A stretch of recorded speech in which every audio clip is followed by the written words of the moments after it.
काकूंना जे काही झाडं उगवले त्या केशरच्या आंब्यामध्ये मी असं म्हणेल की योगेश क्षीरसागर नावाचं हे कडुलिंब उगवलेलं आहे। परंतु योगेश क्षीरसागर यांनी जाणीवपूर्वक मला त्या ठिकाणी उमेदवारी नाकारली। त्याचं कारण असं आहे की योगेश क्षीरसागर भविष्यामध्ये असं समजत असतील की सचिन उबाळेच हा माझा प्रतिस्पर्धी आणि नक्कीच या ठिकाणी स्वतः पंकजाताई मुंडे यांनी लक्ष घालून जर उमेदवार दिला असता तर नक्कीच भारतीय जनता पार्टीचा विजय झाला असता। उपऱ्या जो नेहमी पक्ष बदलतो अशा व्यक्तीचा भारतीय जनता पार्टीमध्ये प्रवेश झाला आणि खऱ्या खुऱ्या भारतीय जनता पार्टीच्या अनेक कार्यकर्त्यांवरती नाराजगी म्हणूनच योगेश क्षीरसागरला असं वाटलं असेल की महाराष्ट्रामध्ये हिंदुत्ववादी विचाराचे प्रखर नेते जे आहेत आदरणीय नितेजी राणे साहेब आणि त्यांचा कार्यकर्ता बीडमध्ये सतत रस्त्यावरती असतो, म्हणून भविष्यामध्ये सचिन उबाळे सुद्धा हिंदुत्वाचा चेहरा होईल म्हणून योगेश क्षीरसागर यांनी मला जाणीवपूर्वक या ठिकाणी डावलले। योगेश क्षीरसागरांची अशी दुटप्पी भूमिका आहे की मी मराठ्यांना खूप जवळ करतो, परंतु हे अतिशय साफ चुकीचं आहे। मराठा दिवशी असणारा योगेश क्षीरसागर बीड जिल्ह्यामध्ये नगरपालिकेची रणधुमाळी सुरू झालेली आहे। यामध्ये प्रत्येक पक्ष आपल्या उमेदवाराला निवडून आणण्यासाठी आता प्रचार करायला सुरुवात त्यांनी केलेली आहे। मात्र बीड जिल्ह्यातलं राजकारण देखील चांगलंच तापलेलं या ठिकाणी पाहायला मिळतंय। राणे समर्थक सचिन उबाळे यांनी आज पत्रकार परिषद घेतलेली आहे आणि या पत्रकार परिषदेमध्ये त्यांचा रोष हा योगेश क्षीरसागरांवर पाहायला मिळतोय। नेमकं काय प्रकार घडलेला आहे आणि राणे समर्थक सचिन उबाळे जवळपास गेल्या 2 ते 3 वर्षामध्ये बीड जिल्ह्यात नव्हे तर महाराष्ट्रात चांगल्या पद्धतीने गाजलेले आहे, मात्र त्यांचंच तिकीट किंवा त्यांनाच डावलण्यात आल्याचं या ठिकाणी पाहायला मिळत आहे। नेमकं त्यांची काय खंत आहे हीच आपण पाहूयात। सचिन उबाळेजी, तुमचं महाराष्ट्र न्यूज टाईममध्ये स्वागत आहे। खरं तर पाहायला गेलं आज पत्रकार परिषद घेतलेली आहे, यामध्ये तुम्हाला तुमचे नेते जे आहेत नितेश राणे भाजपमध्ये आहेत, मात्र भाजपचंच तिकीट तुम्हाला नाकारण्यात आलेलं आहे। तुम्ही रोष देखील योगेश क्षीरसागरवर व्यक्त केला, नेमकं काय कारण आहे, काय नेमकं यामध्ये तुम्हाला बोलायचं काय सांगा? बीडमध्ये नगरपालिकेची निवडणूक ही 8 वर्षानंतर होतीये। गेल्या 5 वर्षापासून मी माझ्या प्रभागामध्ये तळागाळापर्यंत जाऊन काम केलेलं आहे। माझ्या प्रभागामध्ये घरकुल योजना असेल, संजय गांधी निराधार योजना असेल, आरोग्यविषयक विविध योजना असतील, त्याचा लाभ देण्याचं काम मी आमच्या टीमच्या वतीनं प्रभागामध्ये केलेलं आहे आणि प्रामाणिकपणे गेल्या 17 वर्षापासून मी आदरणीय राणे कुटुंबाबरोबर आहे।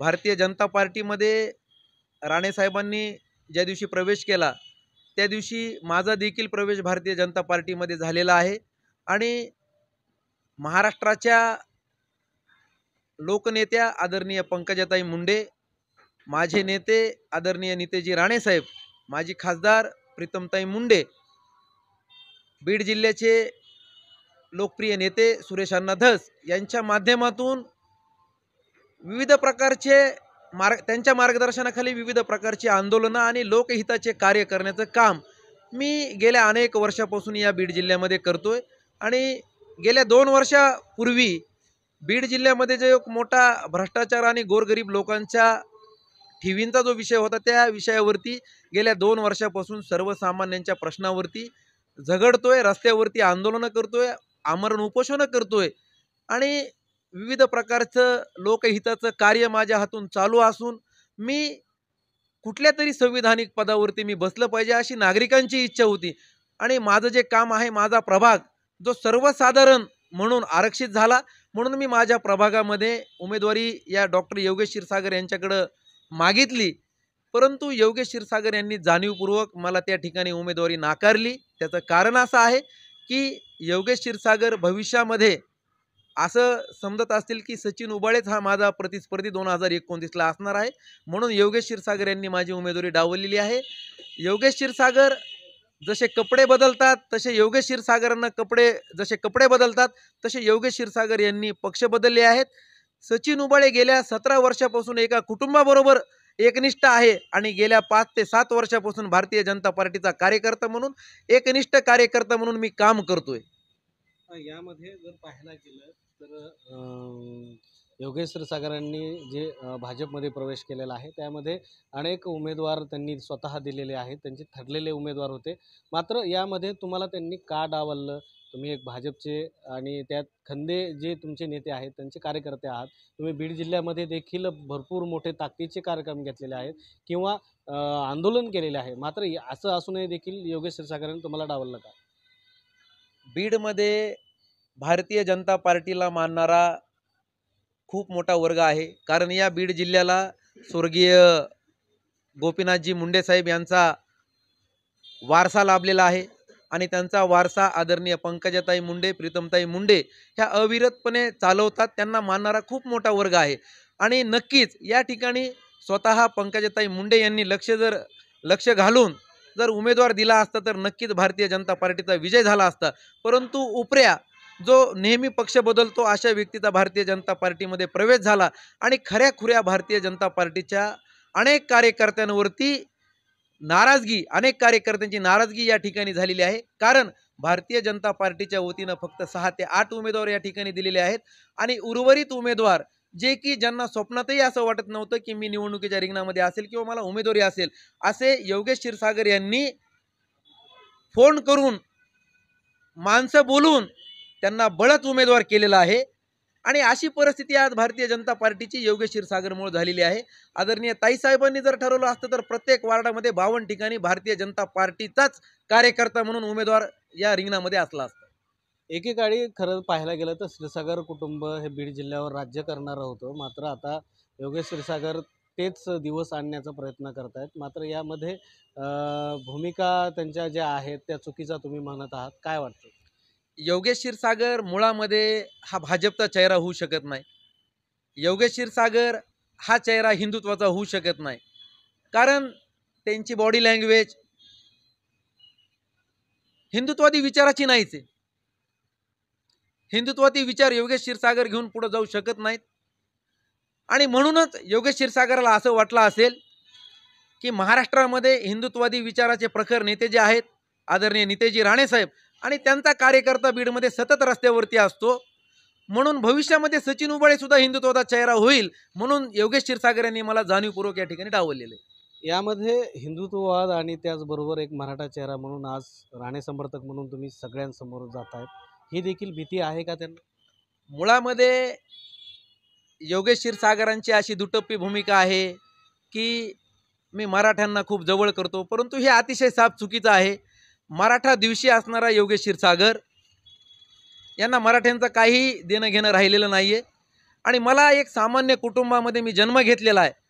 माझ्या वडिलांनी शिवसेनेचं जिल्हा प्रमुख पद हे 5 वर्ष बीड जिल्हा प्रमुख पद त्यांनी भूषवलेलं आहे आणि एक सामान्य कुटुंबातून आम्ही आलेलो आहोत, एक शेतकरी कुटुंबातून आम्ही आलेलो आहोत आणि सचिन उबाळे आज बीड जिल्ह्यातच नव्हे मराठवाड्यात महाराष्ट्रामध्ये एका सर्वसामान्याचं पोरग एक आंदोलन करून महाराष्ट्रभर त्याचं नाव झालेलं आहे आणि हे योगेश क्षीरसागराला कुठेतरी खुपतंय आणि येणारा प्रतिस्पर्धी सचिन उबाळेच आता या पक्षामध्ये माझा होऊ शकतो म्हणून एक मराठा चेहरा, राणे समर्थक आणि सर्वसामान्यांचं नेतृत्व करणारा मुलगा म्हणून योगेश क्षीरसागर यांनी मला जाणीवपूर्वक मला या नगरपालिकेच्या निवडणुकीतून लांब ठेवण्याचा प्रयत्न केलेला. मात्र योगेश क्षीरसागरांनी देखील मराठा आरक्षणामध्ये सपोर्ट केला, जरांगे पाटलांना जाऊन भेटले, आम्ही सोबत आहेत असंही त्यांनी आवाहन या ठिकाणी केलेलं होतं. योगेश क्षीरसागरांची भूमिका तुम्ही वारंवार बघा. योगेश क्षीरसागर आमचे संघर्ष योद्धे जरांगे पाटील यांना कधी भेटतात ज्यावेळेस त्यांचा पराभव झालेला आहे. पराभवाच्या अगोदर योगेश क्षीरसागरांनी जरांगे पाटलाविषयी काय भूमिका घेतली होती, काय स्टेटमेंट दिलं होतं, आजही ते सगळं यूट्यूबवरती आहे, त्याच्या व्हिडिओ फिरतात. योगेश क्षीरसागरांचं मराठ्यांविषयी हे बेगडी प्रेम आहे. त्यांना समाजही त्यांची जागा दाखवेल आणि हिंदुत्वादी विचाराचे बीड शहरातील सुजाण जे नागरिक आहेत ते योगेश क्षीरसागराला हिंदुत्वादी चेहरा म्हणून कधीच स्वीकारणार नाही. यामध्ये आता तुमचा लवकरच तुम्ही निर्णय घेणार असं पत्रकार परिषदेमध्ये सांगणार. काय नेमकं निर्णय असणार आहे, कशा पद्धतीने घेणार, काय सांगा? मी गेल्या अनेक वर्षापासून सर्व विविध प्रकारच्या प्रश्नावरती या बीडमध्ये आंदोलनं केलेली आहेत. माझे आंदोलनं संपूर्णतः ही गाजलेली आहेत आणि सर्वसामान्यांना न्यायसुद्धा मी मिळवून दिलेला आहे. त्याच्यामुळे मला मानणारा जो काही बीड शहरामध्ये जो मोठ्या प्रमाणामध्ये वर्ग आहे आणि मी ज्या प्रश्नावरती गेल्या 2 वर्षापासून आंदोलन करतोय त्याच्या माध्यमातून कमीत कमी बीडमध्ये 10 ते 15 हजार नागरिकांचा जो समूह आहे त्यांना सर्वांना मी व्हॉट्सअपच्या ग्रुप, ज्या माझ्याकडे जे ग्रुप आहेत आमचे, त्या व्हॉट्सअप ग्रुपच्या माध्यमातून आज जी पत्रकार परिषद झाली, माझ्यावरती जो अन्याय झाला, मला कसं डावलण्यात आलं हे लोकांना कळावं म्हणून मी आजची जी पत्रकार परिषद घेतली. आणि आता माझ्या लोकांना मी सगळ्यांना जाऊन भेटणार आहे 1-2 दिवसामध्ये, आणि लोकांच्या म्हणण्यानुसार आपण काय भूमिका घेतली पाहिजे हे मी लवकरच जाहीर करणार आहे. नक्कीच. आता शेवटचा एक प्रश्न विचारतोय. खरं तर पाहायला गेलं तर बीड जिल्ह्यातील जनता स्वर्गीय काकूंपासून त्यांच्यासोबत आहे. त्यानंतर जयदत्तांना असतील किंवा भारतभूषण क्षीरसागर असतील, या घरावर बीड जिल्ह्याने संपूर्णपणे प्रेम केलेलं आहे. सपोर्टही बीड जिल्ह्याने चांगला दिला आहे. मात्र योगेश क्षीरसागरांबाबतीत तुमचा एवढा रोष आहे का? बीड जिल्ह्याच्या लोकप्रिय स्वर्गीय खासदार, माजी खासदार केशर काकू क्षीरसागर यांना मानणारा हा बीड जिल्हा आहे. आणि केशर काकूंच्या नंतर या बीड जिल्ह्यानं जयदत्त अण्णांचं नेतृत्व स्वीकारलं. जयदत्त अण्णांवरती लोकांनी प्रेम केलं. जयदत्त अण्णांवरती लोक प्रेम करतात. त्यानंतर योगेश क्षीरसागरांचे जे वडील आहेत आदरणीय भारतभूषण क्षीरसागर यांनी गेल्या 30 ते 35 वर्ष बीड शहराचं नगराध्यक्षपद भूषवलं. त्यांच्यावरती जनता प्रेम करते. योगेश क्षीरसागरांची आई डॉक्टर दीपाताई क्षीरसागर यांच्यावरती बीडकरांना प्रेम केलं. त्यांनी 5 ते 10 वर्ष नगराध्यक्षपद भूषवलं.